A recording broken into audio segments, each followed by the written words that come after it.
Hello everyone, welcome to online platform of Aayam. Last time हम बात कर रहे थे ज्योमेट्रिकल आइसोमर के बारे में। हमने ये देखा था कि कौन कौन सी सिचुएशन में कोई भी कंपाउंड ज्योमेट्रिकल आइसोमर शो कर सकता है। फिर हमने ये देखा था कि कितनी नंबर ऑफ साइड्स हो सकती है किसी मॉलिक्यूल के अंदर जो कि ज्योमेट्रिकल आइसोमर दिखा रहा है।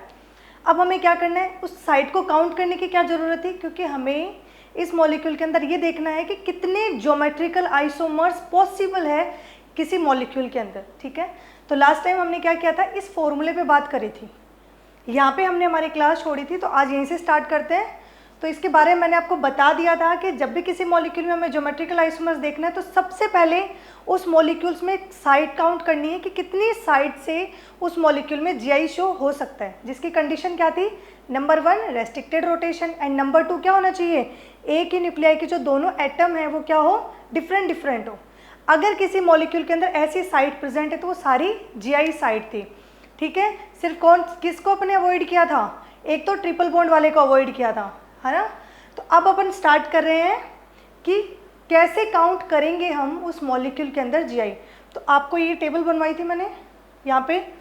इसके अंदर सबसे पहले हमें ये देखना है, जब भी किसी मॉलिक्यूल की जीआई काउंट करनी है तो वो मॉलिक्यूल जो बना हुआ है वो सिमेट्रिक है कि असिमेट्रिक है। अगर वो मॉलिक्यूल सिमेट्रिक है, ठीक है, तो उसके नंबर ऑफ जीआई जो होंगे वो 2 की पावर n के बराबर होंगे। अगर क्या है, वो असिमेट्रिक मॉलिक्यूल है। लेकिन अगर मॉलिक्यूल क्या है, अगर मॉलिक्यूल सिमेट्रिक है तो सिमेट्रिकल वाले में भी 2 कंडीशन लगेगी कि जो नंबर ऑफ साइड उस मॉलिक्यूल के अंदर है, जीआई की साइड्स, वो इवन है और ओड है। इवन मतलब 2, 4, 6, 8 इतनी काउंटिंग में, या फिर 1, 2, 3 मतलब 1, 3, 5, 7 ऐसे हैं। ठीक है, तो अगर उसके अंदर इवन है लाइक 2, 4, 6 है तो हम फॉर्मूला लगाएंगे ये वाला। और अगर ओड है जैसे कि 1, 3, 5 तो हम क्या फॉर्मूला अप्लाई करेंगे, ये वाला। अब मैंने आपको इसे याद करने का एक पैटर्न बताया था, क्या है कि ये वाली वैल्यू तो दोनों में सेम है, डिफरेंट आता है इस वाली वैल्यू में, जिसको हम बार बार भूलते भी हैं, है ना। तो इसको हम लोगों ने कैसे देखा था कि अगर इवन वाली वैल्यू है तो उसके अंदर डेफिनेटली अगर हम 2 से इसे डिवाइड करेंगे तो कंप्लीटली डिवाइड हो जाएगा। तो अगर वो कंप्लीटली डिवाइड हो रहा है तो पहले डिवाइड कर दो फिर माइनस कर दो। ठीक है, लेकिन अगर कंप्लीट डिवाइड नहीं हो रहा है तो उसको पहले माइनस करके फिर डिवाइड कर दो। यही देखा था अपन ने। जैसे कि मान लो n की वैल्यू हम 3 रख दें और 3 को 2 से डिवाइड करें तो कंप्लीटली डिवाइड नहीं होता, तो हम क्या करेंगे, 3 में से पहले 1 घटा दो और फिर डिवाइड कर दो, अब तो कंप्लीट डिवाइड हो जाएगा ना।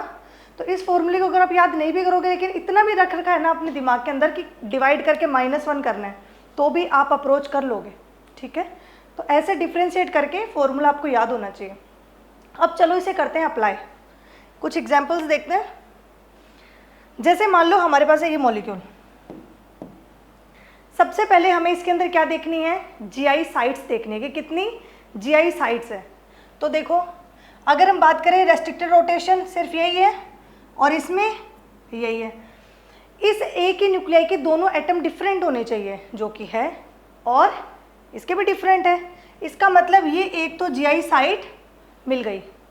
इसमें देखो सेम सिचुएशन है, उसी के जैसा है, तो ये 2 जीआई साइट मिल गई। अब ये देखो कि जो मॉलिक्यूल है वो सिमेट्रिक है कि असिमेट्रिक है। तो हमें कैसे पता चलेगा कोई मॉलिक्यूल सिमेट्रिक है कि नहीं है।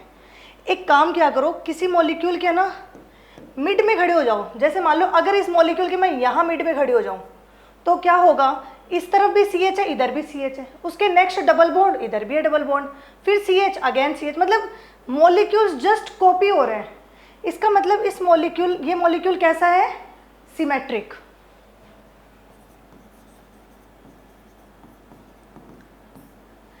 अब हमें ये पता चल गया मॉलिक्यूल सिमेट्रिक है, तो फॉर्मूला कौन सा वाला लगेगा, इधर वाला जो इधर लिखा गया था ना, सिमेट्रिक वाला। असिमेट्रिक वाला नहीं लगेगा। अब सिमेट्रिक में भी हम क्या चेक कर रहे थे कि इवन है कि ओड। तो हमने देखा कि जीआई साइड कितनी मिली, 2, मतलब इवन। तो चलो फिर रख दो फॉर्मूला। क्या करना है, फॉर्मूले की वैल्यू रखो जीआई के लिए। क्या चीज थी, 2 की पावर n-1 प्लस 2 की पावर n/2 -1। सिमेट्रिक और इवन इसके लिए यही फॉर्मूला था, जस्ट वैल्यू पुट करो और हमें आंसर मिल जाएगा। क्या करना है, n में अगर 2 की वैल्यू रखेंगे तो 2 - 1 1, ओके। और यहाँ पे देखो 2 से डिवाइड किया और -1 किया, देन क्या आएगा 0। इसका मतलब हमें यहाँ पे कितने आइसोमर्स मिलेंगे, 3 आइसोमर्स, ठीक है। अगर किसी की पावर में 0 आ रहा है, ठीक है, तो उसका मतलब होता है 1 है वो वैल्यू, ओके। और अगर 1 आ रहा है तो एज इट इज वो जो बेस्ट वैल्यू है वही आ जाती है। इसमें देखो ये वाला नेक्स्ट एग्जांपल, ये तो आपको समझ में आ गया ना। अब देखो नेक्स्ट वाला, हमें क्या करना है, जीआई साइड्स देखो, ये भी जीआई साइड है, रोटेट नहीं हो पा रहा है, रेस्ट्रिक्टेड रोटेशन है, और डिफरेंट ग्रुप्स हैं, यहाँ पे भी डिफरेंट ग्रुप्स हैं। इसका मतलब जीआई तो शो कर रहा है, और कितनी साइड से, 1 और 2 से।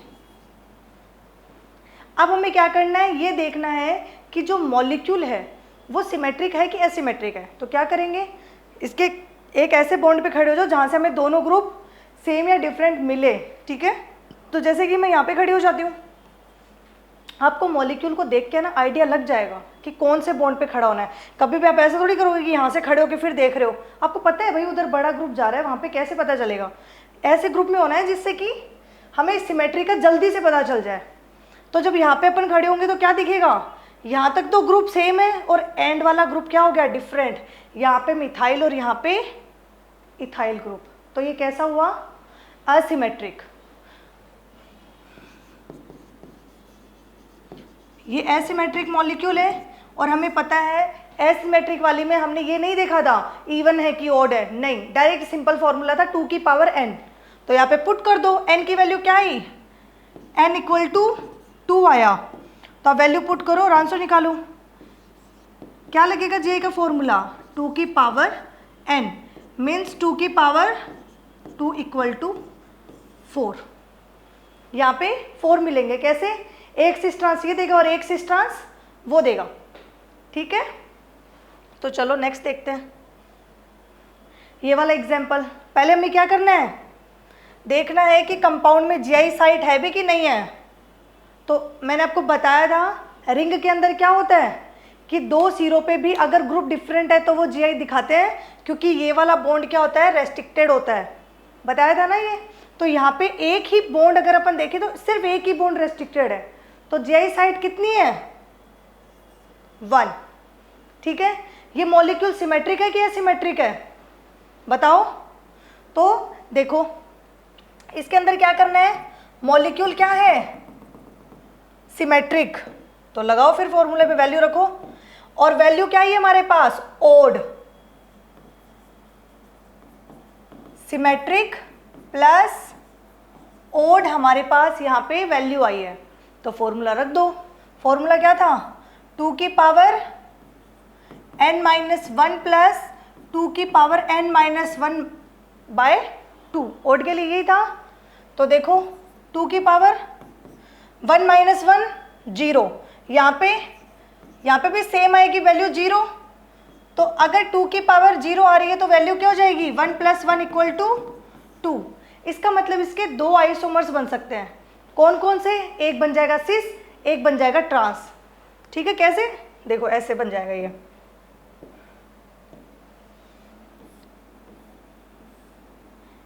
ये दोनों ग्रुप सेम साइड भी हो सकते हैं और ये दोनों ग्रुप डिफरेंट साइड भी हो सकते हैं, जैसे कि एक अपर साइड और एक लोअर साइड है, ठीक है। तो ग्रुप मतलब एक दूसरे के अपोजिट ट्रांस पे भी हो सकते हैं और सिस पे भी हो सकते हैं। तो ये दोनों पॉसिबिलिटी है, इस तरीके से इसके 2 आइसोमर्स बन जाएंगे। अब देखो इस कंपाउंड को, आपको ये चीज़ समझ में आई, जस्ट हमें जीआई की साइड्स देखनी है कि कितनी साइड से जीआई शो हो रहा है, मॉलिक्यूल सिमेट्रिक है कि एसिमेट्रिक है, और देन फॉर्मूले में वैल्यू रखनी है, बस इतना ही करना है। अब इस वाले में देखो कितनी जीआई साइड्स हैं, चलो चेक करते हैं। रेस्ट्रिक्टेड रोटेशन ये भी है और ये भी है, ये भी है और ये भी है और ये भी है, ठीक है। अब देखो अगर इसकी बात करें तो इस पे दोनों तरफ हाइड्रोजन ग्रुप जुड़ा हुआ है, मतलब सेम ग्रुप आ गया, तो ये तो जीआई शो नहीं करेगा। अगर ये नहीं कर रहे तो वो करेगा क्या, दोनों ग्रुप, एक ही न्यूक्लियर के दोनों ग्रुप हाइड्रोजन आ गए, सेम आ गए, तो ये भी शो नहीं करेगा। अब बात करते हैं इस ट्रिपल बॉन्ड वाले की। हमें पता है ट्रिपल बॉन्ड वाला वैसे भी जीआई शो नहीं करता, निकाल दिया था ना हमने पहले इसको, तो ये भी नहीं करेगा। अब बच्चे ये दो, इन दोनों में देखो, ये न्यूक्लियाई, ठीक है।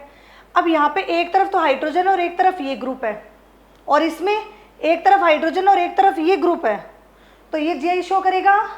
ओके, तो हमें एक साइट मिल गई जीआई की। इसमें देखो सेम इसी की जैसा ही है, तो ये कितनी साइट है? 2। मतलब इस मॉलिक्यूल में हमें कितनी जीआई साइट मिल गई? 2। अब हमें ये देखना है कि मॉलिक्यूल जो है वो सिमेट्रिक है कि एसिमेट्रिक है। तो एक काम करो, इस मॉलिक्यूल के बीच वाले बॉन्ड पे खड़े हो जाओ और देखो कि सेम सिचुएशन है क्या दोनों तरफ। अगर सेम है तो सिमेट्रिकल है, अगर डिफरेंट सिचुएशन है तो क्या है? असिमेट्रिकल। तो जब अपन यहाँ से चेक करते हैं तो देखो यहाँ पे भी कार्बन, देन एक साइक्लोप्रोपेल रिंग, और फिर यहाँ पे भी ग्रुप्स दोनों तरफ सेम आ रहे हैं, तो ये क्या होगा? सिमेट्रिक।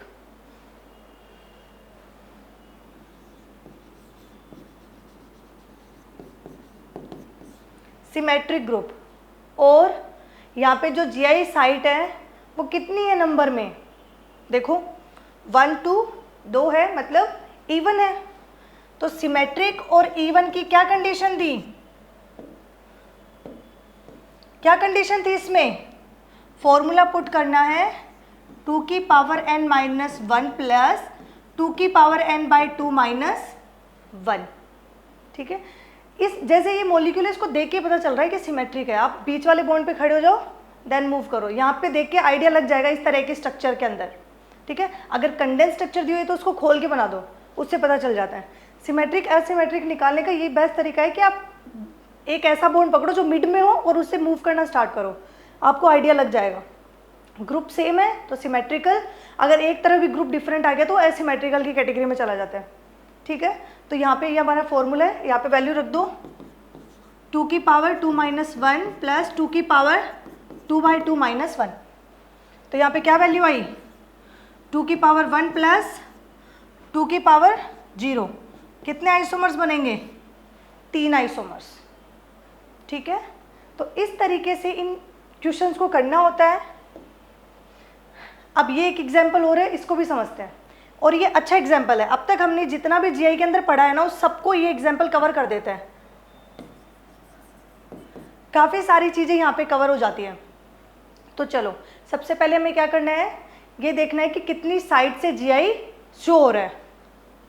तो जितनी पॉसिबिलिटी है वहाँ पे ट्राई कर देते हैं। जैसे मान लो रेस्ट्रिक्टेड रोटेशन कहाँ है? ये रहा।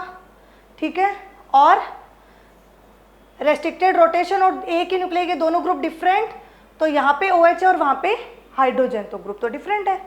ये वाला देखो, यहाँ पे रिंग और वहाँ पे हाइड्रोजन है, इसका मतलब ये एक साइड तो सेलेक्ट हो गई जीआई शो करने के लिए।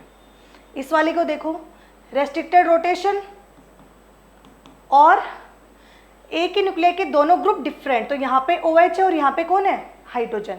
इसमें यहाँ पे साइक्लिक रिंग और यहाँ पे हाइड्रोजन, तो ये भी सेलेक्ट हो गया सेकेंड। और कौन दिख रहा है? ये दिख रहा। तो यहाँ पे अप्लाई करके देखो। अब आपको याद हो तो हमने एक बात करी थी कि साइक्लिक रिंग के अंदर अगर कोई डबल बॉन्ड आ रहा है तो जब तक वो साइक्लिक रिंग 8 कार्बन की ना हो जाए ना, तब तक वो सिस ट्रांस आइसोमर्स नहीं दिखाता, उसकी ओनली सिस फॉर्म एग्जिस्ट करती है। ये एक नोट डाल के हमने बात करी थी। तो क्या ये सिस ट्रांस दिखाएगा आइसोमर? ये तो 6 मेंबर रिंग है, तो सिस ट्रांस आइसोमर ये शो नहीं करेगा, तो ये साइट हमें जीआई नहीं देगी। अगर यही रिंग 8 मेंबर होती, हाँ, तो हम बात करते इसके बारे में। ठीक है, और कुछ थोड़ी बच गया? और कुछ बचा क्या यहाँ पे? हाँ, ये चीज़ें बच जाती हैं। ये देखो, ये दोनों तो शो कर सकते हैं, वो बॉन्ड नहीं कर सकता, वो तो डिफरेंट थिंग है, लेकिन ये तो दिखा ही रहा था, सब एग्जाम्पल्स में दिखाया है इसने। तो मतलब ये एक जीआई साइट है। तो मैं कितनी जीआई साइट मिली? 3। और अब अगर इस मॉलिक्यूल को काटा जाए, जैसे कि मैं यहाँ से प्लेन लगाऊं या फिर मैं यहाँ से देखूं, तो दिख रही है ना सिमेट्री, सेम ग्रुप, ऊपर की साइड भी सेम ग्रुप, OH OH सब कुछ सेम है। तो कैसा ग्रुप है ये? सिमेट्रिकल।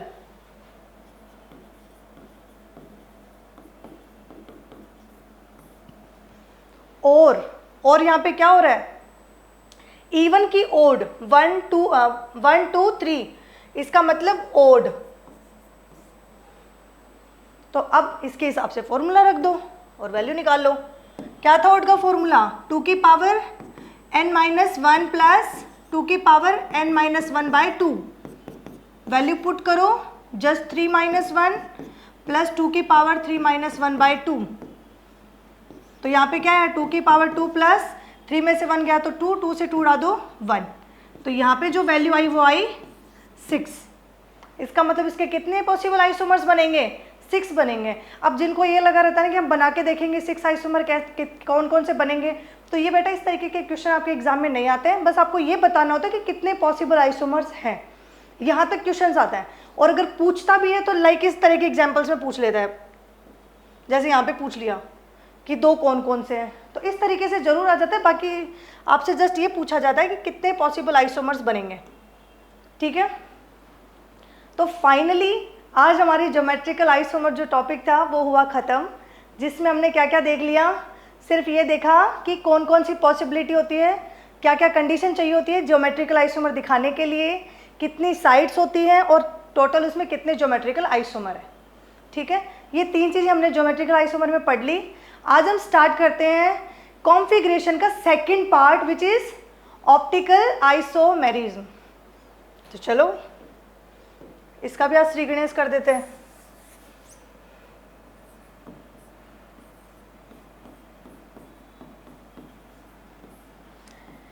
ये जो पोर्शन है ना बेटा, ये आपकी आइसोमेरिज्म में सबसे इंपॉर्टेंट पोर्शन है। क्वेश्चन यहाँ से डेफिनेटली देखने को मिलता है हर साल।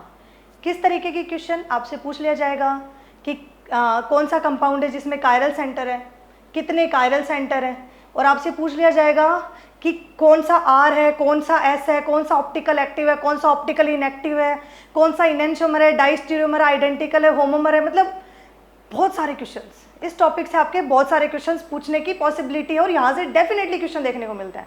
तो ये टॉपिक ऑटोमेटिकली बहुत इंपॉर्टेंट हो जाता है, तो इसे तो छोड़ के जाना ही मत।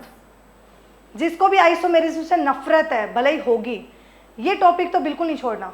एक आधा क्वेश्चन इसका डेफिनेटली आपको देखने को मिलेगा, ठीक है। ज्योमेट्रिकल का भी देखने को मिलता है।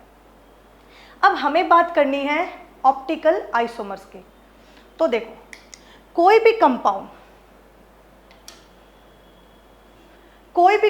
ऑप्टिकल एक्टिव है कि नहीं, उसका कैसे पता चलेगा?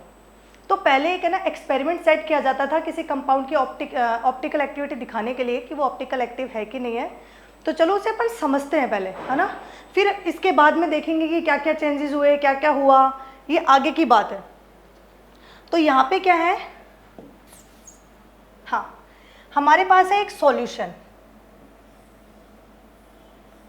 कोई कंपाउंड हमने डिस्कवर किया और अब हमें ये पता करना है कि ये जो कंपाउंड हमें मिला है ये ऑप्टिकल एक्टिव है, इनएक्टिव है, कि क्या सिनेरियो इसका। तो ये करने के लिए एक है ना एक्सपेरिमेंट सेट किया जाता था। क्या था, जैसे मान लो ये हमारे पास रैंडम कंपाउंड है, हमें नहीं पता इसमें क्या है, मैं तो बिल्कुल नहीं जानती, मुझे तो बिल्कुल भी नहीं पता, ठीक है। यहाँ पे सॉल्वेंट लिया गया है, उसमें उस कंपाउंड को डाला और इससे सॉल्यूशन बना लिया गया, ठीक है। तो ये उस कंपाउंड का क्या है, सॉल्यूशन है।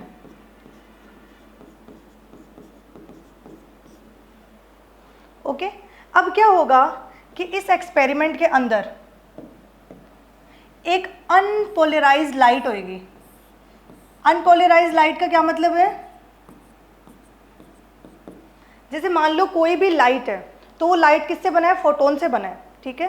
मतलब पार्टिकल से जो बहुत स्पीड के अंदर निकलता है, ठीक है। तो उससे क्या, जैसे हमने ये पढ़ा है कि एक लाइट का डुअल नेचर होता है, पार्टिकल नेचर भी होता है, वेव नेचर भी होता है, ये तो डिफरेंट थिंग है। लेकिन वो जो पार्टिकल है उसकी जो वाइब्रेशंस है ना वो डिफरेंट डिफरेंट डायरेक्शन में है, ठीक है। तो इसे बोला जाता है अनपोलराइज्ड लाइट।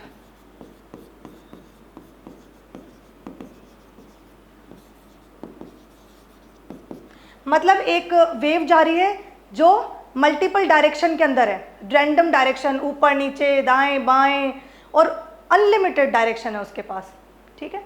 फिर हमने क्या किया, इस अनपोलराइज्ड लाइट को एक पोलराइजर से निकाला। पोलराइजर बोले तो प्रिज्म ले लो, ठीक है। क्यों? क्योंकि हमें चाहिए थी सिर्फ एक मोनोक्रोमेटिक लाइट, ऐसे नहीं कि मल्टीपल डायरेक्शन में लाइट जा रही है, नहीं, हमें चाहिए थी मोनोक्रोमेटिक लाइट। अब आपको समझ में आएगा जब अपन आगे बढ़ेंगे कि क्यों मोनोक्रोमेटिक लाइट ही क्यों चाहिए थी। तो यहाँ पे हमने क्या किया, एक पोलराइजर ले लिया, पोलराइजर बोले तो प्रिज्म ले लिया, ठीक है। पोलराइजर जैसे कि निकोल प्रिज्म, इसका काम क्या होता है, जो लाइट डिफरेंट डायरेक्शन में मतलब वाइब्रेट करती हुई आ रही है, इसको क्या करेगा, एक डायरेक्शन में ला देगा सारी लाइट को। एक डायरेक्शन की लाइट हमें फाइनली मिल जाती है। तो जैसे कि मान लो कि जब यहाँ से हमने लाइट निकाली तो हमारे पास आ गई ये वाली लाइट जिसकी डायरेक्शन ये वाली जा रही है, इसने ये वाली लाइट की डायरेक्शन फिल्टर कर दी। अब देखो, जब ये जो लाइट इस सॉल्यूशन से निकलेगी तो क्या होगा बेटा, यहाँ से सॉल्यूशन से जाने के बाद में इस लाइट का जो नेचर है वो एज इट इज़ रहा या फिर चेंज हो गया। नेचर बोले तो कि वो जो लाइट की डायरेक्शन थी वो चेंज हुई या फिर सेम डायरेक्शन है। तो यहाँ पे हमें नहीं पता कि कंपाउंड में क्या है, ऑप्टिकल एक्टिव है कि नहीं है, लेकिन हमें ये पता है कि अगर ये लाइट निकली है तो यहाँ पे दो चीज़ें हो सकती है, या तो लाइट की डायरेक्शन चेंज हो सकती है या फिर लाइट एज इट इज़ रह सकती है। तो चलो हम दोनों ही कंडीशन लेके चलते हैं। मान लो यहाँ से जब लाइट निकली तो ये वाला सीन हुआ कि एक लाइट तो सेम है और दूसरी इसकी डायरेक्शन चेंज हो गई, लाइट रोटेट हो गई। अब वो रोटेशन ये भी हो सकता है और ये भी हो सकता है। और थर्ड कंडीशन क्या हो सकती है कि लाइट की डायरेक्शन एज इट इज़ है, कोई चेंज नहीं हुआ। तो अब हमें इससे क्या मिलेगा, देखो हमारे पास जो भी रिजल्ट आया, चलो उसको ऑब्जर्व करते हैं। जैसे मान लो कि ये जो लाइट हमें मिली है, ये जो लाइट हमें मिली थी, हमने स्टार्ट कहाँ से करी थी, इस जगह से।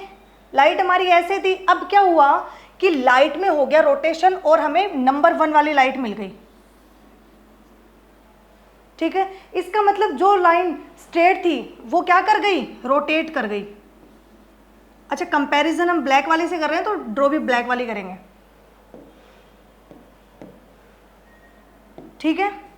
देखो क्या हुआ, जो लाइट हमें फाइनली अचीव हुई नंबर 1 वाली, वो क्या हो गई, रोटेट हो गई। कंपैरेटिवली पहले के कंपैरिजन में रोटेट हो गई, वो कितनी भी रोटेट हो सकती है वो अलग बात है, लेकिन हमारी लाइट क्या हुई, रोटेट हुई, ठीक है। अब रोटेट हो सकता है कि वो क्या हो जाए कि क्लॉकवाइज डायरेक्शन में रोटेट हो जाए या फिर एंटी क्लॉकवाइज में हो जाए, ठीक है। तो रोटेट वो ऐसे भी हो सकती है और ऐसे भी हो सकती है। अब जैसे मान लो कि अगर लाइट हमारी रोटेट हुई है क्लॉकवाइज डायरेक्शन में, कौन सी डायरेक्शन में, क्लॉकवाइज डायरेक्शन में, तो इस सिचुएशन में हम बोलते हैं कि ये जो कंडीशन आई है वो है डेक्स्ट्रो रोटेटरी।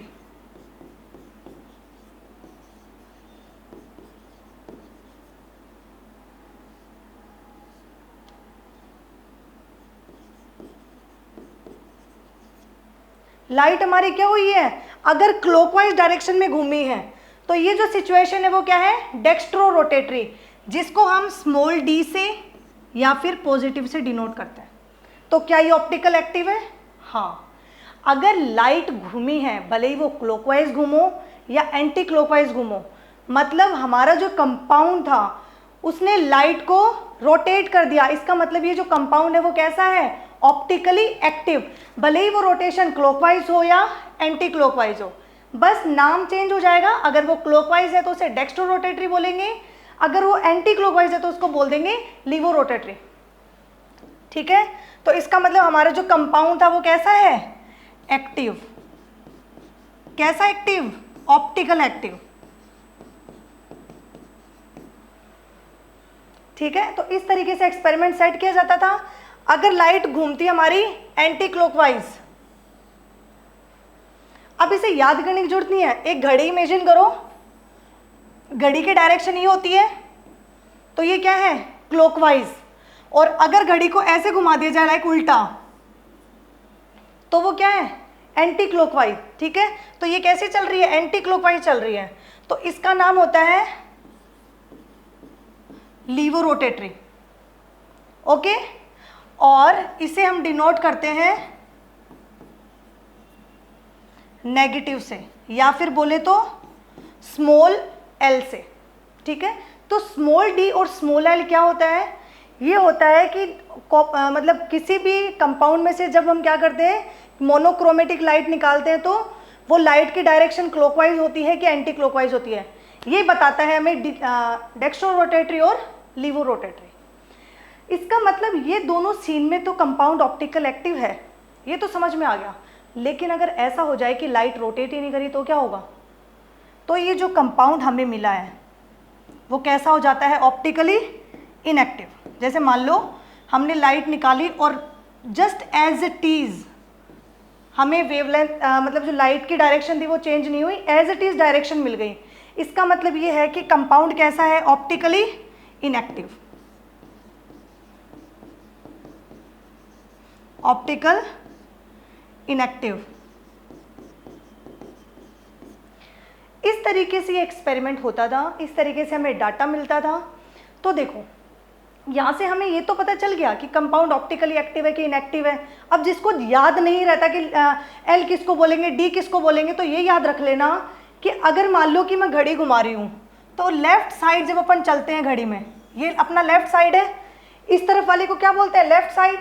और जब मैं ये हाथ घुमाऊंगी तो घड़ी क्या चल रही है? एंटी, उल्टी चल रही है, मतलब माइनस आएगा। और लेफ्ट साइड में ही एंटी है तो इसलिए उसको एल से डिनोट किया, बचा हुआ क्या हो जाएगा? डी। समझ में आई आपको ये चीज? तो इस तरीके से पहले पता किया जाता था एक्सपेरिमेंट करके कि कंपाउंड ऑप्टिकली एक्टिव है कि नहीं है। लेकिन देखो इतने सारे कंपाउंड्स हैं, हर कंपाउंड को हम ऐसे एक्सपेरिमेंटली तो नहीं कर सकते। तो इसमें एक कंक्लूजन निकाला गया, जैसे जब कंपाउंड्स का नेचर देखा गया कि भाई कौन से कंपाउंड ऐसे होते हैं, उनमें से क्या सीन होता है, क्या डिफरेंट चीज़ होती है जो कि उन्हें ऑप्टिकल एक्टिव बनाती है, इनएक्टिव बनाती है। तो अब क्या करते हैं कि उस बेस के ऊपर आंसर देते हैं। अगर किसी का कंपाउंड को ऑप्टिकल एक्टिविटी बतानी होती है, नहीं बतानी होती, तो हम स्ट्रक्चर देख के बता सकते हैं डायरेक्ट कि हाँ ये कंपाउंड ऑप्टिकल एक्टिव है कि नहीं है। ये एक्सपेरिमेंट लगाने की जरूरत नहीं पड़ती।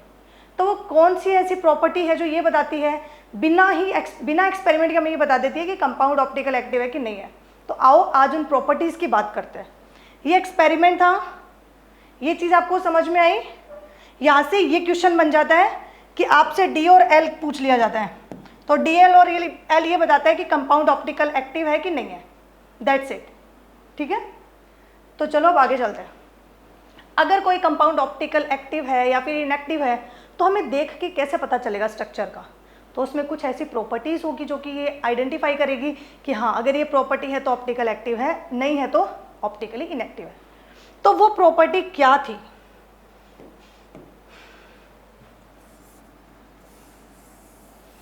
तो देखो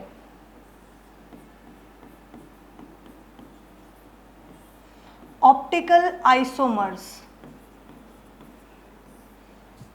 कौन से होते हैं जो ऑप्टिकल आइसोमर्स है? इसका मतलब ऐसे कंपाउंड जो कि एक दूसरे, मतलब अगर उन कंपाउंड की मिरर इमेज बनाई जाए तो वो जो मिरर इमेज है वो एक दूसरे पे सुपर इम्पोज ना हो, बस इतनी सी कंडीशन थी ऑप्टिकल एक्टिव होने की। फिर उसी कंडीशन को समझाने के लिए हम अलग अलग वेज ले आए। बट सिंपल बात यह है कि हमारे पास कोई भी कंपाउंड है, उसकी मिरर इमेज उस कंपाउंड के ऊपर सुपर इम्पोज नहीं हो रही है तो वो ऑप्टिकल एक्टिव है। तो लिख दो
ठीक है, क्या हो रहा है कि कंपाउंड ऐसा है, अगर उसकी मिरर इमेज को एक दूसरे के ऊपर सुपर इम्पोज किया जाए तो वो क्या कर रही है, सुपर इम्पोज नहीं हो रही है, नॉन सुपर इम्पोजिबल इमेज है। ठीक है, अब देखो यहीं से कुछ और चीज़ें निकल के आती है कि मान लो अगर नॉन सुपर इम्पोजिबल देखना भी है तो कौन सी प्रॉपर्टी उसके अंदर होनी चाहिए। तो हम इस वर्ड का मतलब तो समझेंगे ही समझेंगे, ये जो सुपर इम्पोज वाला वर्ड है ना, इसका मतलब तो हम डेफिनेटली समझेंगे, लेकिन इसके साथ साथ इसी वर्ड से कुछ और भी डेफिनेशंस आई, थोड़ा सा उस पर भी ध्यान दे लेते हैं। मान लो कि अगर कोई कंपाउंड बना हुआ है, ठीक है, उसमें किसी भी तरह की प्लेन ऑफ सिमेट्री या फिर सेंटर ऑफ सिमेट्री नहीं है, ठीक है, कंपाउंड ऐसा जिसमें ना तो कोई प्लेन ऑफ सिमेट्री हो ना ही कोई सेंटर ऑफ सिमेट्री हो, तो वो भी क्या होता है, ऑप्टिकल एक्टिव होता है। ठीक है, तो इसकी देखा जाए तो सुपर इम्पॉसिबल की कोई हमने मतलब और भी ढंग से समझाया है। बाकी आप इसे सेकंड कंडीशन भी लिख सकते हो, तो लिख दो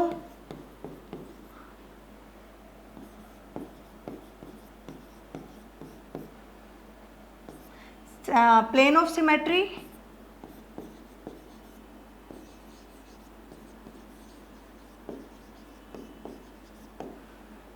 एंड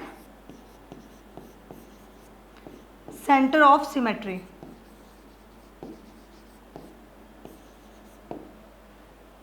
ठीक है, अब इसी से आगे एक डेफिनेशन दी जाती है कि मान लो अगर कोई कंपाउंड के पास सिर्फ एक ही कायरल सेंटर है तो भी वो सुपर इम्पॉसिबल नहीं होगा वो मॉलिक्यूल।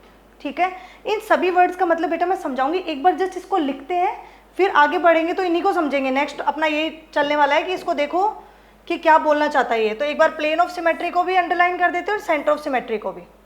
ठीक है, अब थर्ड कंडीशन क्या आई कि अगर मॉलिक्यूल के पास सिंगल एक ही कायरल सेंटर है। कायरल सेंटर का मतलब क्या होता है ये हम देखेंगे आगे, पहले इसको एक बार लिख लो।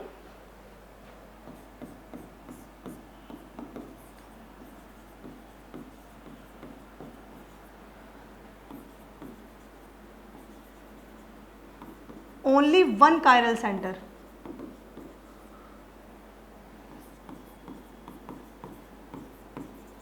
then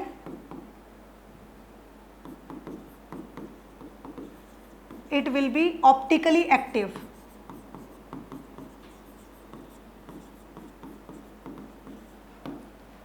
ये हमने तीन डेफिनेशन पढ़ी। सिंपली मॉलिक्यूल की जो मिरर इमेज है वो एक दूसरे पे सुपर इम्पोज नहीं होनी चाहिए। सेकेंड, मॉलिक्यूल के अंदर किसी भी तरह की plane of symmetry centre of symmetry नहीं होनी चाहिए। थर्ड कंडीशन, अगर मॉलिक्यूल के पास एक कायरल सेंटर है तो वो ऑप्टिकल एक्टिव होगा ही होगा। अब हम इन वर्ड्स का मतलब समझते हैं कि सुपर इम्पोजिबल क्या है, centre of symmetry plane of symmetry क्या है। अब इसका मतलब समझते हैं। ठीक है, तो आप एज्यूम करो, सबसे पहले हम बात करें सुपर इम्पोजिबल क्या होता है।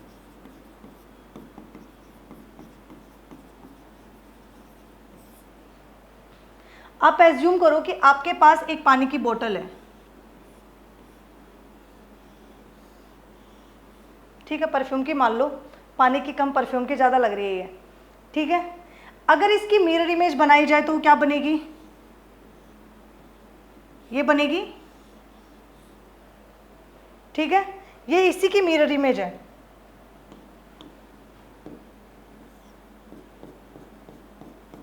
ये लो, अब हमने क्या किया, इस बोतल को अगर मैं उठाऊं और इस बोतल पे रख दूं तो क्या ये बोतल इसके हर एक पार्ट को कवर कर देगी, इसके बीच में कोई चेंज थोड़ी है।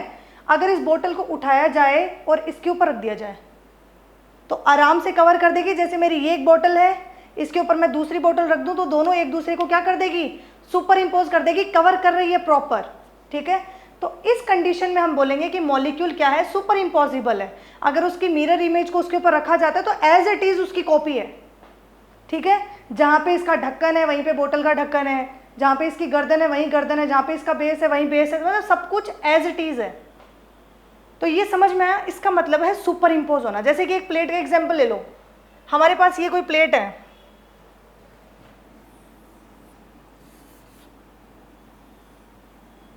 ठीक है, इस प्लेट के बीच में भी ऐसे छोटा सा छेद होता है, वो है, मतलब छेद मतलब ऐसे गड्ढा जैसा कुछ होता है ना वो। अब यहीं पे अगर दूसरी प्लेट ले लो तो उसके पास भी गड्ढा है। ये प्लेट इसकी मिरर इमेज बना रही है ना, इसकी मिरर इमेज यही है ना, तो जब मैं इस मॉलिक्यूल को उठा के इस प्लेट पे रखूंगी तो वो एक दूसरे को एज इट इज कवर कर देंगे। जहाँ पे प्लेट का मुंह खुला है वहाँ पे इसका भी मुंह खुला हुआ है, जहाँ पे प्लेट का बेस है ना, मतलब पैंदा जो है गहराई वाला वो इसके पास भी है, तो एज इट इज एक दूसरे को ओवरलैप कर रही है। तो इस कंडीशन में भी इसको बोलेंगे सुपर इम्पोज।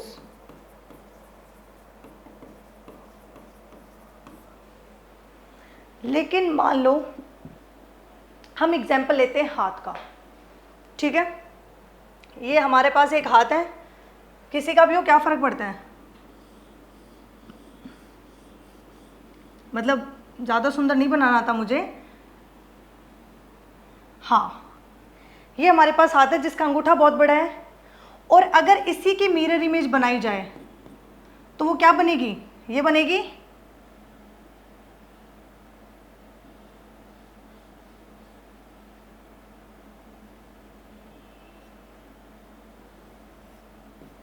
ठीक है, इस हाथ की अगर मैं मिरर इमेज बनाऊं तो क्या बनेगी, जैसे मान लो ऐसे है तो इसकी मिरर इमेज यही बन रही है। अब देखो, अब हमें पता है कि जो हमारी हथेली का सामने वाला हिस्सा होता है वो इसके पास भी तो होगा, एज इट इज है। अब मैं क्या कर रही हूं कि इसको उठाया मैंने और इसके ऊपर रख दिया, जैसे इनको कर रही थी ना, इसको उठा के इसके ऊपर रख दिया तो हर एक पार्ट इसको सुपर इम्पोज कर रहा था। वैसे ही अगर मैं इस हाथ को उठा के इस हाथ पे रख दूं तो क्या चीज आएगी, मिलेगी हमें। देखो, अगर मैंने इसको उठा के यहां रख दिया तो एक का अंगूठा जाएगा यहां और दूसरे का अंगूठा जाएगा यहां। अंगुलियां तो चलो फिर भी एक दूसरे को ओवरलैप कर देगी, ठीक है। ये वाली चीज हमें मिलेगी कि एक का अंगूठा यहां है इस हाथ का, तो दूसरे वाले का अंगूठा किस साइड है, इस साइड। मतलब as it is super impose किया क्या, प्लेट में हर चीज सेम थी, हर एक चीज के ऊपर दूसरी चीज कॉपी कर रही थी, लेकिन इसके ऊपर ऐसा नहीं है। एक का अंगूठा इस साइड है तो दूसरे का अंगूठा इस साइड है। इसका मतलब इसने एक दूसरे को सुपर इम्पोज नहीं किया, तो इस कंडीशन को बोलते हैं, क्या बोलते हैं, नॉन सुपर इम्पॉसिबल। और यही चाहिए होता है ऑप्टिकल एक्टिव होने के लिए।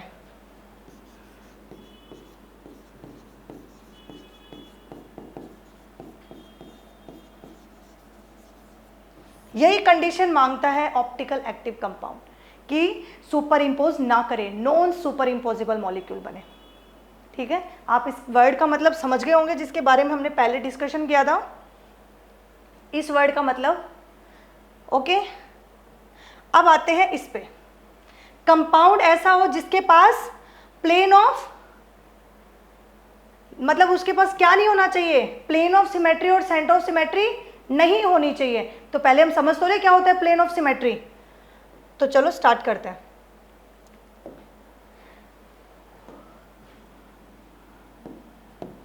इसी के नाम से ही पता चलेगा कि क्या कहना चाहता है ये, प्लेन ऑफ सिमेट्री। ऐसी सिमेट्री, ठीक है, जो किसकी वजह से आए, प्लेन की वजह से आए। लाइक अगर मैं किसी मॉलिक्यूल को काटूं तो उसकी सेम ही डायरेक्शन में हमें सेम ही चीजें, कंडीशन मिल जाए। ठीक है, जैसे मान लो कि अगर इसको बंद कर दिया जाए टीवी को और फिर मैं इसको बीच में से काटूं, ठीक है, तो क्या मिलेगा, इधर भी सेम स्क्रीन और उधर भी सेम स्क्रीन। किससे मिला, मैंने एक ऐसा प्लेन लगाया जिससे यहाँ पे और यहाँ पे सेम कंडीशन मिल रही है, तो इसे बोला जाता है प्लेन ऑफ सिमेट्री, जो कि ऑप्टिकल आइसोमर को नहीं चाहिए। वो तो मना कर देता है साहब कि नहीं भाई मुझे तो नहीं चाहिए प्लेन ऑफ सिमेट्री। लेकिन ये मतलब होता है प्लेन ऑफ सिमेट्री का कि जब किसी मॉलिक्यूल पे कोई प्लेन लगाया जाए तो हमें क्या मिले, दो सेम हाफ्स मिले उस मॉलिक्यूल के अंदर। ठीक है, तो लिख दो,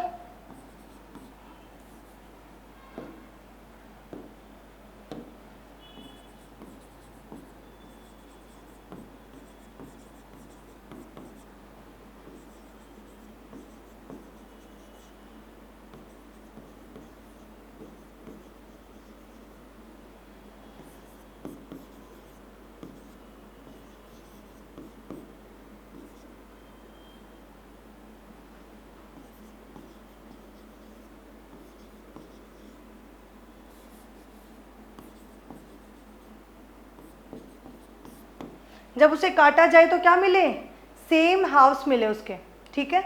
अब जैसे मान लो कि हम एग्जांपल लेते हैं इस कंपाउंड का, हमारे पास है ये कंपाउंड,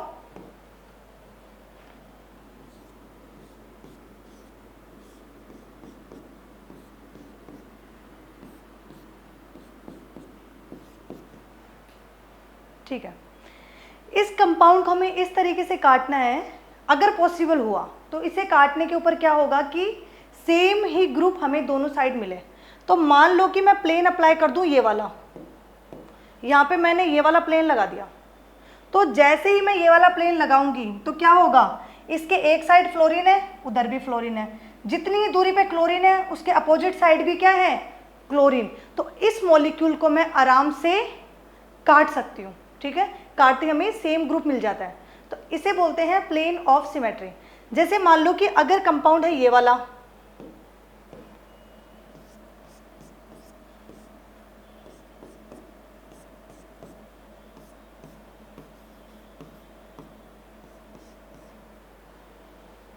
ये कंपाउंड है, तो क्या इसमें हमें प्लेन ऑफ सिमेट्री मिलेगी कि नहीं मिलेगी, बताओ।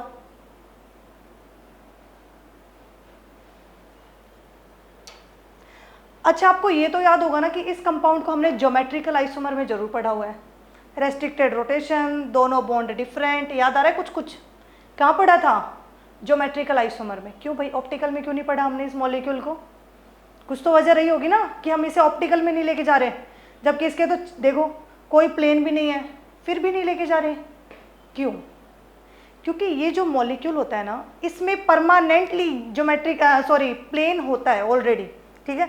भले ही आप इसके कितने भी ग्रुप चेंज कर दो, इस मॉलिक्यूल के अंदर प्लेन बचपन से ही है भाई। मॉलिक्यूलर प्लेन, सबसे बड़ा प्लेन जो पूरे मॉलिक्यूल को काट सकता है, वो इसके अंदर है। कैसे, जैसे मान लो इस कंपाउंड को अगर दिखाया जाए तो कैसे शो करूँगी मैं, यहाँ पे डबल बॉन्ड, हमें पता है ये जो कार्बन है इसका हाइब्रिडाइजेशन क्या है, sp2, और इसका हाइब्रिडाइजेशन भी क्या है, sp2। और sp2 के बॉन्ड्स कैसे दिखते हैं, इस तरीके से प्लेन के अंदर ही बनते हैं, यही है sp2 हाइब्रिडाइजेशन। तो कैसे बनेगा ये, लाइक ये डबल बॉन्ड है, इधर फ्लोरीन इधर ब्रोमीन, ठीक है, दो बॉन्ड बनेंगे पीछे की तरफ, मान लो यहाँ पे आयोडीन और यहाँ पे क्लोरीन, ठीक है। तो देखा जाए तो मेरा ये जो मॉलिक्यूल था वो इसी प्लेन के अंदर आ गया, ये डबल बॉन्ड ये दोनों बॉन्ड, एक ही प्लेन में ये मॉलिक्यूल आ गया, कहीं और जाने की जरूरत नहीं है। तो जब इस प्लेन के अंदर इस मॉलिक्यूल को रखा जा सकता है आराम से, तो काटा भी तो जा सकता है, काटा भी जा सकता है। तो इसीलिए इस कंपाउंड के अंदर ऑलरेडी मॉलिक्यूलर प्लेन होने की वजह से हम इसे कभी भी ऑप्टिकल आइसोमर्स में नहीं पढ़ते, हम इसे ज्योमेट्रिकल में वहीं के वहीं निपटा देते हैं, ऑप्टिकल तक आने नहीं देते। क्यों, इसमें पैदाइशी मॉलिक्यूलर प्लेन है ऑलरेडी, और बहुत बड़ा वाला प्लेन जो कि पूरे मॉलिक्यूल्स को ही काट रहा है वो इसमें ऑलरेडी प्रेजेंट है, ठीक है। तो यहाँ पे भी प्लेन तो है, प्लेन तो है यहाँ पे भी, इसीलिए ये भी ऑप्टिकली क्या हो गया, इनएक्टिव। यही बोला गया था, ऐसा प्लेन हो जो कि क्या करे, ऑप्टिकल एक्टिव के लिए क्या बोला गया था, उसमें किसी भी तरह का कोई प्लेन नहीं होना चाहिए, लेकिन यहाँ पे क्या है, मॉलिक्यूलर प्लेन।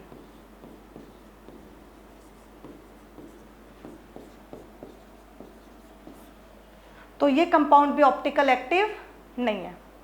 आपको प्लेन का मतलब समझ में आया। चलो एक छोटा सा एग्जांपल और देख लेते हैं।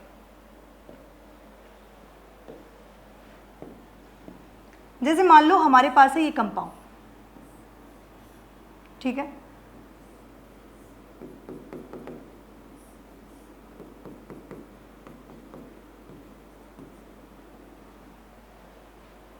ओके। अब एक बात बताओ, क्या इस कंपाउंड में किसी भी तरह का कोई प्लेन है क्या, क्या करना है, मॉलिक्यूल को काट के देखो, अगर दोनों तरफ सेम मॉलिक्यूल आ रहे हैं तो वो प्लेन है, वरना नहीं है। तो अगर मैं इस मॉलिक्यूल को काटूं इस तरीके से, लाइक मैं ट्राई करूं कि ऐसे प्लेन लगा दूं मैं इस पर, ठीक है, ट्राई क्या करूंगी, ये लो लगा दिया। जब मैंने यहाँ पे प्लेन लगाया तो एक बात बताओ, क्या ये प्लेन रहेगा क्या, एक तरफ है फ्लोरीन एक तरफ है ब्रोमीन, तो ये प्लेन नहीं दिखा रहा, इसमें किसी भी तरह की प्लेन ऑफ सिमेट्री नहीं है, ठीक है, तो आपको समझ में आया कि किसी मॉलिक्यूल को इस तरीके से काटा जाए कि अगर दो इक्वल हाफ्स उसमें मिल रहे हैं तो वो क्या होगा, प्लेन ऑफ सिमेट्री दिखाएगा, वरना नहीं दिखाएगा। और अगर उसमें प्लेन ऑफ सिमेट्री हुई तो वो ऑप्टिकल एक्टिव तो नहीं होगा, क्योंकि ऑप्टिकल एक्टिविटी तो साफ बोलती है भाई मुझे प्लेन ऑफ सिमेट्री से कुछ लेना देना नहीं, मैं नहीं जानती कौन है वो। ठीक है, ऐसे ही अब बात करते हैं हम सेंटर ऑफ सिमेट्री की, कि सेंटर ऑफ सिमेट्री क्या होती है। तो देखो,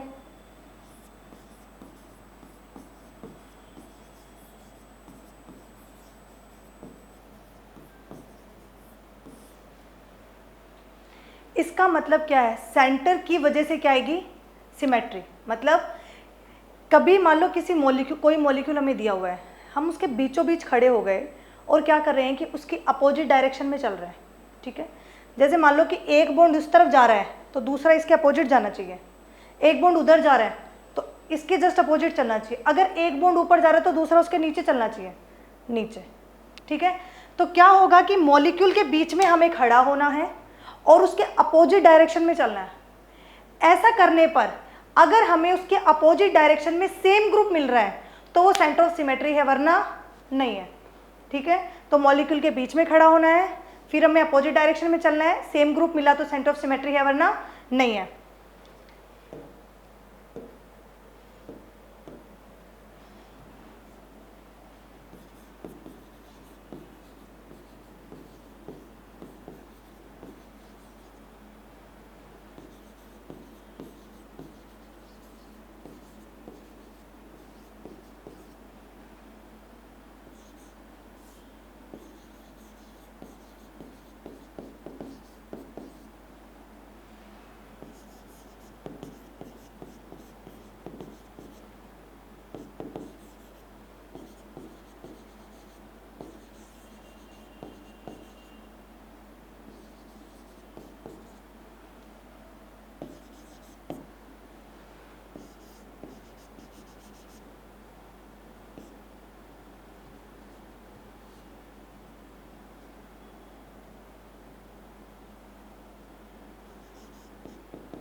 ठीक है, हमें क्या करना है, किसी कंपाउंड के सेंटर में खड़ा होना है और मूव करना है अपोजिट डायरेक्शन में। अगर हमें अपोजिट डायरेक्शन में सेम पोजीशन पे अपोजिट डायरेक्शन में सेम ग्रुप मिल रहा है तो वो सेंटर ऑफ सिमेट्री है। जैसे कि इस कंपाउंड को देखो,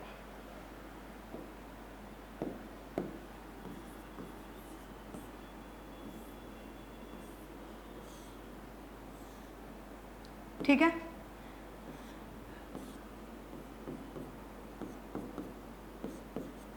अब हमें क्या करना है, इस कंपाउंड के बीचों बीच खड़ा होना है, लाइक इसका मिड ये है, फिर मूव करना है दोनों तरफ, लाइक अगर मैं इधर चली तो कार्बन और इधर चली तो भी कार्बन, फिर अगर मैं ऊपर की साइड चली तो फ्लोरीन, और इसमें नीचे की साइड चली तो क्या मिल गया, हाइड्रोजन।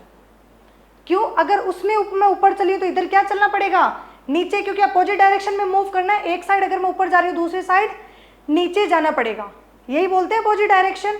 तो ये करने पे अगर मुझे सेम ग्रुप मिलता है तो वो सेंटर ऑफ सिमेट्री है, लेकिन अगर मुझे मिल रहा है डिफरेंट ग्रुप तो वो सेंटर ऑफ सिमेट्री नहीं है। तो यहाँ पे सेंटर ऑफ सिमेट्री नहीं है। लेकिन अगर एग्जाम्पल मिल जाए ये, तो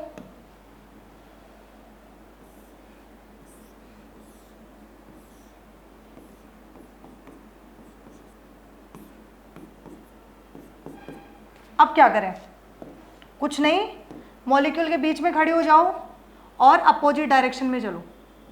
अगर मैं यहाँ पे राइट साइड में जा रही हूँ तो यहाँ पे किधर जाऊँगी, लेफ्ट साइड में।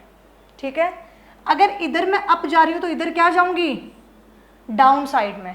तो मुझे क्या मिल गया, फ्लोरीन और फ्लोरीन सेम ग्रुप। अगर मैं यहाँ गई तो मुझे मिला हाइड्रोजन, ऊपर जाने पे, तो नीचे जाने पे भी क्या मिल रहा है, हाइड्रोजन। ये भी सेम ग्रुप। अगर मैं इस तरफ जा रही हूं तो मुझे कार्बन मिल रहा है और यहां भी क्या मिल रहा है, कार्बन। मतलब किधर भी चले जाओ सेम ग्रुप मिल रहा है। इसका मतलब ये कंपाउंड क्या दिखाएगा, सेंटर ऑफ सिमेट्री दिखाएगा। यही मतलब होता है सेंटर ऑफ सिमेट्री का। चलो एक एग्जांपल और लेते हैं। जैसे मान लो मेरे पास है ये कंपाउंड,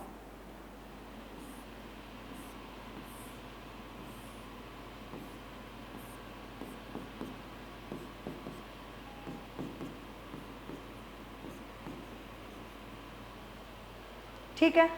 अब हमें क्या करना है, ये आइडेंटिफाई करना है कि इस मॉलिक्यूल में सेंटर ऑफ सिमेट्री है कि नहीं है। तो क्या करो, उस मॉलिक्यूल के बीच में खड़े हो जाओ, जो कि हम हो गए, और जितनी पॉसिबल डायरेक्शन है अपोजिट साइड चलो। यहाँ पे अपोजिट साइड जाने पे कार्बन, यहाँ पे भी कार्बन। अगर यहाँ मैं ऊपर जाती हूँ फ्लोरीन, नीचे भी फ्लोरीन। अगर मैं यहाँ ऊपर जा रही हूँ और यहाँ नीचे जा रही हूँ तो हाइड्रोजन हाइड्रोजन मिल रहा है, सेम ग्रुप।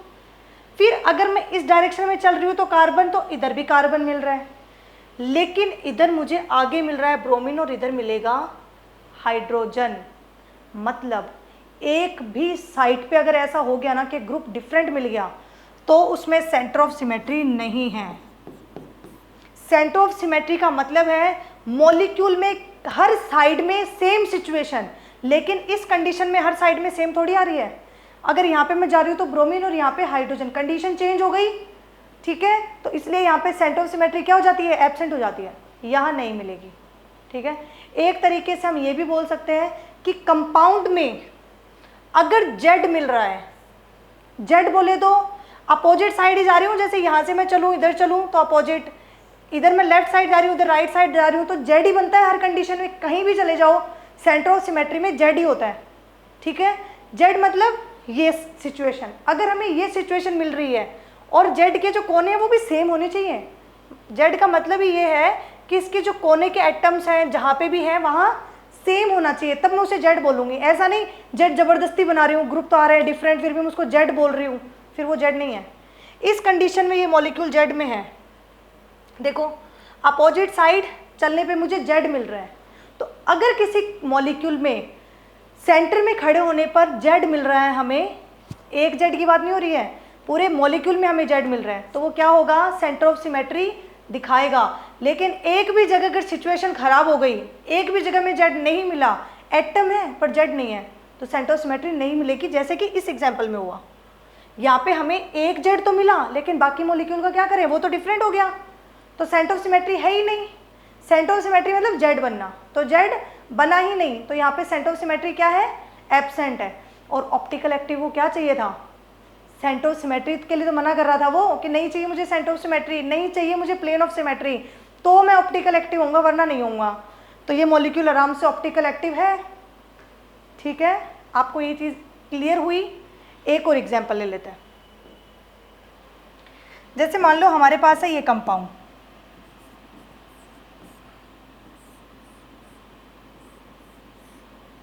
ठीक है।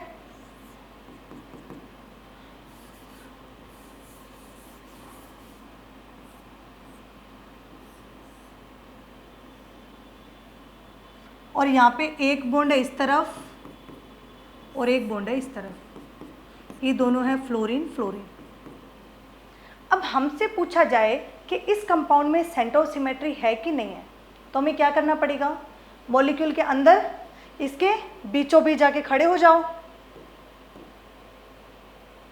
और इसकी अपोजिट डायरेक्शन में चलना, मतलब इसमें दोनों साइड अपोजिट डायरेक्शन में चलना स्टार्ट करेंगे। अगर मैं यहाँ जा रही हूँ तो यहाँ कार्बन मिल रहा है, लेकिन क्या इसके अपोजिट डायरेक्शन में कार्बन मिल रहा है, क्या नहीं मिल रहा। तो ये कंपाउंड सीधे सीधे बहुत तमीज के साथ में सेंटर ऑफ सिमेट्री को क्या कर देता है, कैंसल, कि भाई नहीं है। क्यों, अगर एक भी कंडीशन पे ऐसा हो गया कि मॉलिक्यूल्स इस सिचुएशन को नहीं मान रहा तो वहाँ पे सेंटर ऑफ सिमेट्री प्रेजेंट नहीं है, ठीक है। तो अभी तक हमने बात कर ली सुपर इम्पॉसिबल की, सेंटर ऑफ सिमेट्री की, प्लेन ऑफ सिमेट्री की। प्लेन ऐसा जो दो इक्वल हाफ्स में काट दे, और सेंटर ऑफ सिमेट्री मतलब कि सेंटर में खड़े होके अपोजिट डायरेक्शन में चलने पे हमें सेम ग्रुप मिले, तो उसे बोलेंगे सेंटर ऑफ सिमेट्री है या फिर नहीं है। ठीक है, तो चलो अब हम बात करते हैं कायरल सेंटर की। तो स्टार्ट करते हैं।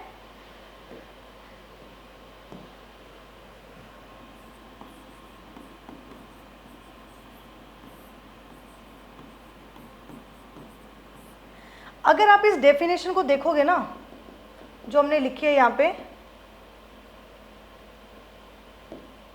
देखो अगर हम बात करें कायरल सेंटर, तो क्या मतलब हर कंडीशन में कायरल सेंटर होगा तभी मॉलिक्यूल है ना ऑप्टिकल एक्टिव होगा क्या? ऐसा है क्या? क्या कायरल सेंटर होना ही ऑप्टिकल एक्टिविटी को दिखाता है क्या? नहीं। कायरल मतलब ऑप्टिकल एक्टिव होने के लिए सिंपल कंडीशन ये चाहिए, non super impossible mirror image होनी चाहिए, जस्ट इतना ही चाहिए। ठीक है, तो अब देखो ये जो बाकी जो चीज़ें आई है ना, कायरल सेंटर होना कि प्लेन ऑफ सिमेट्री या सेंटर ऑफ सिमेट्री का एब्सेंट होना, ये इसी बात को समझा रहा है। अभी आपको पता चलेगा, जब आपको एग्जाम्पल करवाऊंगी ना तो आपको दिखिएगा ये चीज़ें कि कैसे अगर किसी में प्लेन ऑफ सिमेट्री है तो उसकी मिरर इमेज सुपर इम्पोज हो सकती है, कैसे अगर उसमें सेंटर ऑफ सिमेट्री है तो भी उसकी मिरर सुपर इम्पोज हो सकती है। तो जब अपन एग्जाम्पल्स करेंगे ना तब हमें ये चीज़ समझ में आएगी। लेकिन कायरल सेंटर होना ये नहीं बताता कि वो ऑप्टिकल एक्टिव होगा कि नहीं होगा, नहीं। लेकिन एक चीज़ ये है कि अगर केवल एक ही कायरल सेंटर है तो वो ऑप्टिकल एक्टिव होगा ही होगा 100%, कोई तोड़ नहीं है इस चीज़ का। अभी जब हम कायरल सेंटर समझ लेंगे तब ये चीज़ मैं आपको दिखाऊंगी कि कैसे ये बात मैं बोल रही हूँ, हवा में थोड़ी बात कर रही हूँ मैं। ठीक है, तो अब हमें ये देखना है ऐसा क्या है भाई कायरल सेंटर, किसे बोलते हैं कायरल सेंटर। तो यहाँ पे सिंपल इसके वर्ड पे जाओ, एक ऐसा सेंटर जिसमें कि 4 बॉन्ड बने हुए हैं और वो चारों ही बॉन्ड डिफरेंट है, एक दूसरे से मिल ही नहीं रहे। ठीक है, तो वो क्या है कायरल सेंटर। जैसे मान लो कि मेरे पास है ये कोई कंपाउंड, इसके यहाँ पे 4 बॉन्ड बना रखे हैं। 4 बॉन्ड बोले तो इसका हाइब्रिडाइजेशन क्या चाहिए, sp3। एक ऐसा कंपाउंड जिसमें एक सेंटर है जिसका हाइब्रिडाइजेशन है sp3 और उसके चारों बॉन्ड ही डिफरेंट है। जैसे यहाँ पे L M N O, ये जो चारों बॉन्ड है वो एक दूसरे के बराबर नहीं है। L M के बराबर नहीं है, M N के बराबर नहीं है, N O के बराबर नहीं, मतलब चारों ही ग्रुप डिफरेंट है। तो ऐसे कंपाउंड को बोलते हैं कायरल सेंटर। तो क्या क्या चीज़ें हुई, 2 चीज़ें, एक ऐसा सेंटर जिसका हाइब्रिडाइजेशन हो sp3 और उसके चारों बॉन्ड डिफरेंट हो। ठीक है, और तीसरी बात, ये compound automatically non super impossible हो जाता है। कैसे, इस मॉलिक्यूल को ना तो मैं प्लेन से काट सकती हूँ ना मैं सेंटर ऑफ सिमेट्री से काट सकती हूँ। कैसे, अब ये मॉलिक्यूल दिख रहा है इस तरीके से, जैसे 2 बॉन्ड मेरी तरफ है और 2 बॉन्ड आपकी तरफ है बट परपेंडिकुलर। ठीक है, 2 बॉन्ड मेरी तरफ आ रहे हैं ऐसे लेटे हुए और आपकी तरफ ऐसे आ रहे हैं स्टैंडिंग पोजीशन में। ठीक है, अब मैंने क्या बोला है कि ये जो दोनों बॉन्ड है ये एक दूसरे के जैसे नहीं है, दोनों बिल्कुल डिफरेंट। आपकी तरफ जो बॉन्ड आ रहे हैं वो भी अलग ही है, ये चारों एक दूसरे से मिल ही नहीं रहे। तो क्या मैं इस प्लेन से या फिर इस प्लेन से काट सकती हूँ क्या? अगर मैंने ये प्लेन लगाया तो क्या ऊपर वाला ग्रुप और नीचे वाला ग्रुप सेम होगा क्या? नहीं होगा, और सेम नहीं है तो प्लेन भी नहीं है। तो इस मॉलिक्यूल को मैं प्लेन से तो काट ही नहीं सकती।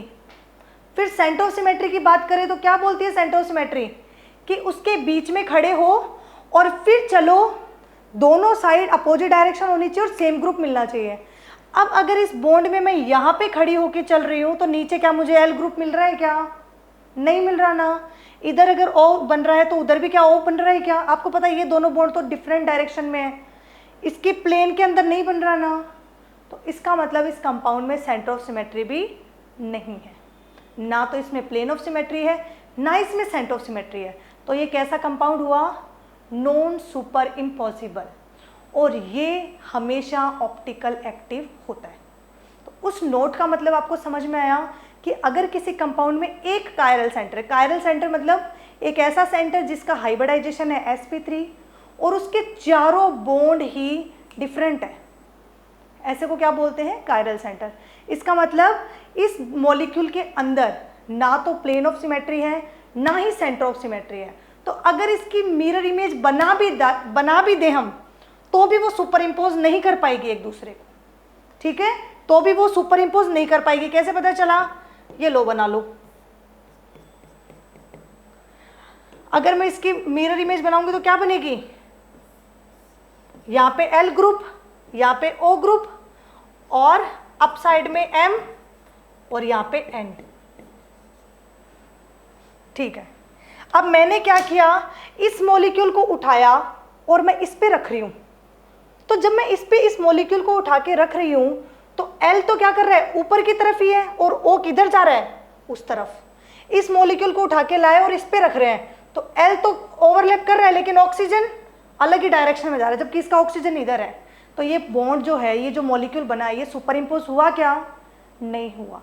इसका मतलब एक कायरल सेंटर ऑप्टिकल एक्टिव होने की सारी कंडीशन को फुलफिल करता है। ना तो वो सुपर इम्पोज होता, ना उसमें प्लेन ऑफ सिमेट्री होती, ना उसमें सेंटर ऑफ सिमेट्री होती, कुछ नहीं होता। इसीलिए आपको ये नोट लिखाया जाता है कि एक कायरल सेंटर अगर किसी मॉलिक्यूल में प्रेजेंट है तो वो ऑप्टिकली एक्टिव है। ठीक है, तो ये बात आई होप आप समझ गए होंगे। तो अब यहाँ पे कायरल सेंटर का मतलब क्या है? कोई एक ऐसा सेंटर जिसका हाइब्रिडाइजेशन हो sp3 और उसके चारों बॉन्ड डिफरेंट हो। ठीक है, तो लिख लो इसके बारे में।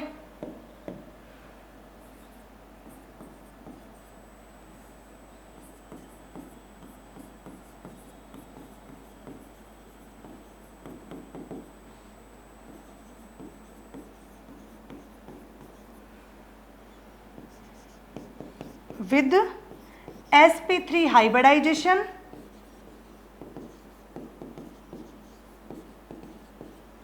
and all four groups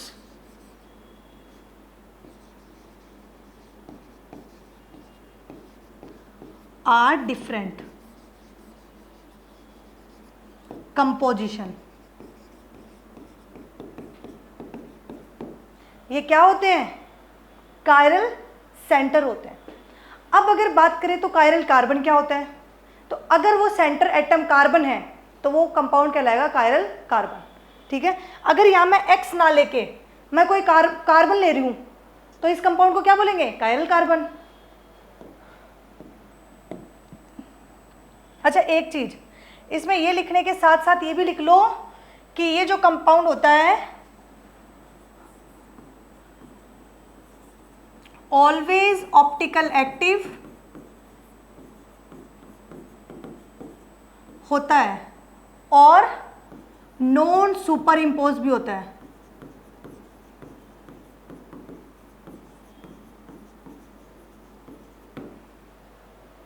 ठीक है, क्यों? क्योंकि उसमें ना तो प्लेन ऑफ सिमेट्री होती है, ना ही सेंटर ऑफ सिमेट्री होती है। आपको ये चीज समझ में आई? अब बात कर रहे हैं कायरल कार्बन की। तो अगर ये एटम कायरल मतलब कार्बन हो केवल,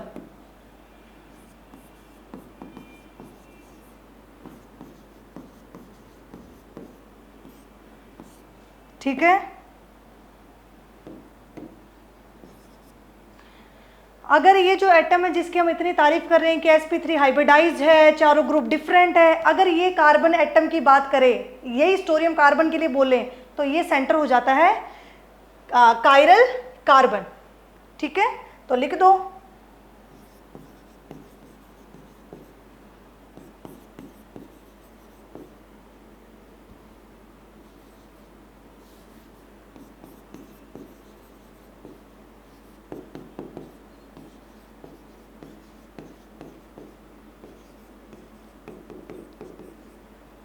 with sp3 hybridization and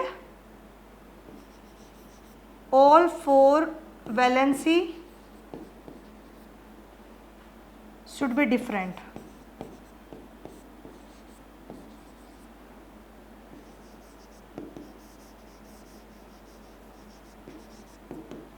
तो ये क्या कहलाएगा? कायरल कार्बन कहलाएगा। ठीक है, आपको ये चीज़ समझ में आई होगी। अब कुछ एग्जाम्पल्स लेते हैं, उसे इसे थोड़ा सा और समझते हैं, फिर मैं आपको होमवर्क भी दूंगी इसी के ऊपर। ठीक है, आपको जस्ट उसमें कायरल कार्बन्स काउंट करके लेके आना है कि कितने हैं। जैसे मान लो कि एक ऐसा कंपाउंड हमारे पास दिया हुआ है फ्लोरीन, क्लोरीन,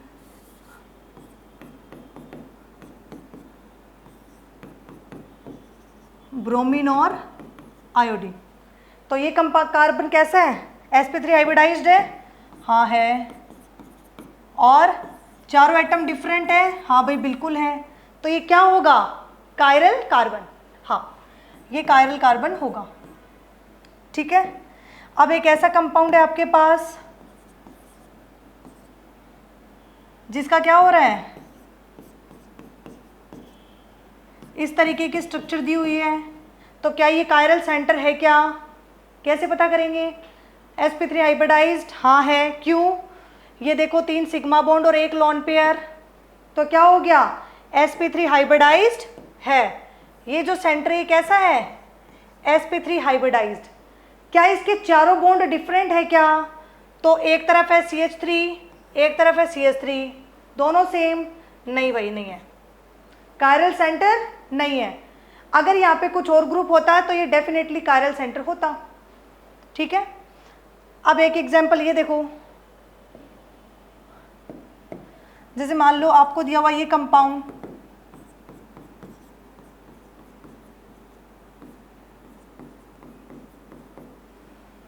क्या ये कंपाउंड कायरल, इसमें क्या कायरल सेंटर है क्या? तो चेक कर लो, क्या इसका हाइब्रिडाइजेशन sp3 है? तो देखो 1 सिग्मा, 2 सिग्मा, 3 सिग्मा, n=3, मतलब हाइब्रिडाइजेशन sp2। तो ये कभी भी कभी भी ये कायरल सेंटर नहीं हो सकता, कायरल सेंटर नहीं है। क्यों? हाइब्रिडाइजेशन इसका sp3 नहीं है। पहले वाली सिचुएशन में क्या हो रही थी? इस वाले में हाइब्रिडाइजेशन तो sp3 है, लेकिन दोनों जो एटम है वो सेम आ गए। अगर ये एटम डिफरेंट हो जाती, ये जो ग्रुप है ये डिफरेंट हो जाता था, तो ये कायरल सेंटर होता। ठीक है। एक एग्जांपल और लेते हैं।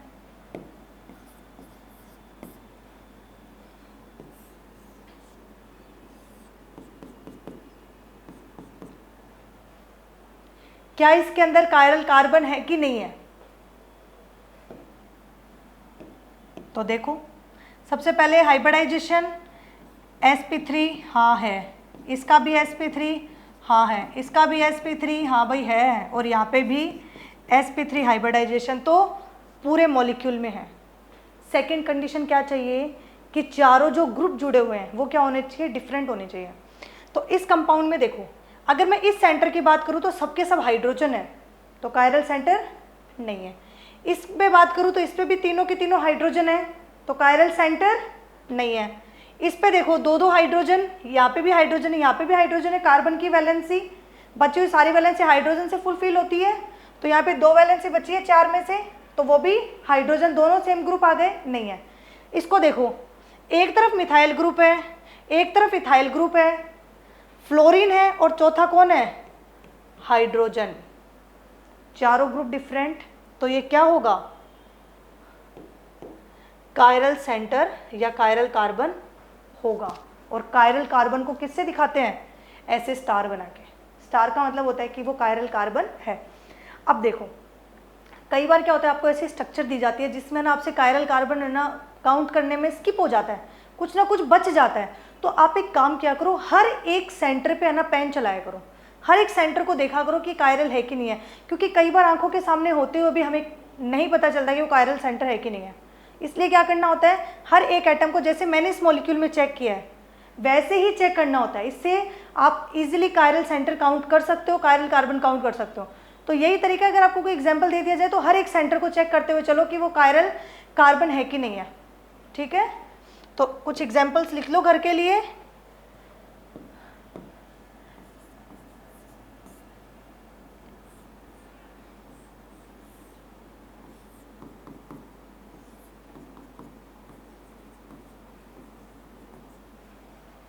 आपको यहाँ पे ये काउंट करना है कितने कार्बन स्ट्रक्चर में प्रेजेंट है।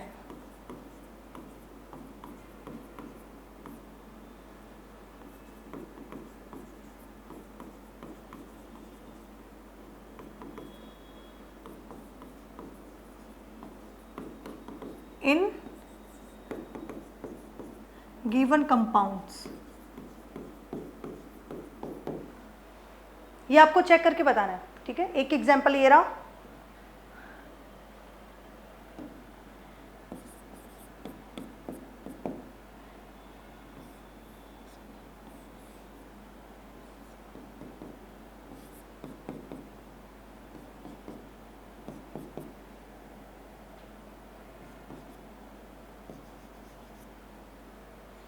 और यहाँ पे भी बताना, ठीक है। यहाँ पे क्या करना है आपको, हर एक सेंटर पे काम करना है, हर एक सेंटर को देख के बताना है कि कायरल है कि नहीं है। यहाँ पे ब्रोमीन कर लो, ठीक है।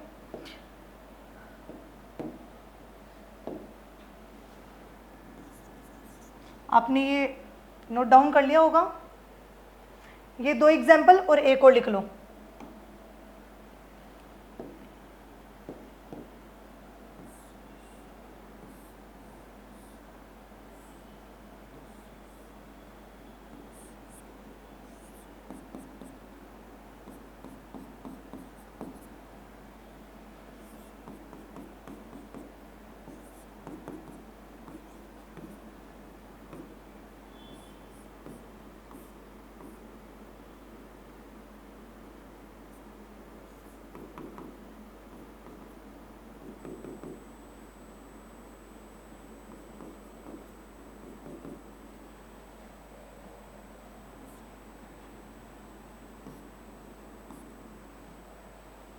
इस कंपाउंड के अंदर आपको बताना है कि इसमें कितने कायरल सेंटर है, और फिर कल हम नेक्स्ट क्लास में मिलेंगे और इनको सॉल्व करेंगे और अपने लेक्चर को आगे बढ़ाएंगे। अब तक के लिए आप सभी का धन्यवाद। Bye bye.